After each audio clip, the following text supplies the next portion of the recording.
Xiriirka ciyaaraha fudud ee dalkeena Soomaaliya ayaa maanta wuxuu si rasmi ah u furay tartanka iskuulaadka ee gobolka Banaadir, waxaana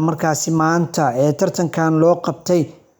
ku dhawaad 24 iskuul oo ay ka qayb galeen tartanka orodada ama ciyaaraha fudud ee dalkeena Soomaaliya. Maanta ayaa si rasmi ah waxaa loo orday tartanka qaybihiisa kala duwan 400 mitir iyo sidoo kale 100 mitir ayaa ordeen qaybaha kamid ah iskuulaadka gobolka Banaadir ee sanadkan loo qabtay.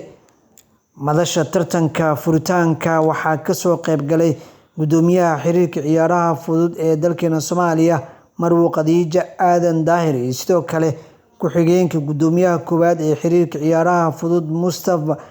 Cabdicasiis Maxamed iyo sidoo kale mas'uuliyiin aad u fara badan oo kasoo qayb galay furitaanka tartanka dugsiyada oo sanad walba ay qabtaan xiriirka ciyaaraha fudud ee dalkeena Soomaaliya, waxaana lagu talagalay in lagu horumariyo ciyaartoyda hanka kale ciyaaraha fudud ee dalkeena Soomaaliya. Tartankan ayaa waxaa la soo gabagabeyn doonaa maalinta Talaadada haddii Alle idmo, waxaana inta badan tartankan uu ka socdaa garoonka kubadda cagta ee Engineer Yarisow ee degmada Cabdicasiis ee gobolka Banaadir. Sidoo kale tartankan ayaa qaybo kala duwan maraya, iyagoo hadda heerka koowaad uu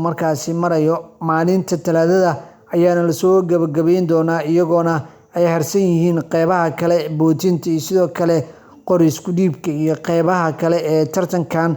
loo qabtay iskuulaadka gobolka Banaadir, iyagoona dhowaan soo socda tartamo kale oo caalami ah oo lagu horumarinayo ciyaaraha fudud ee dalkeena Soomaaliya.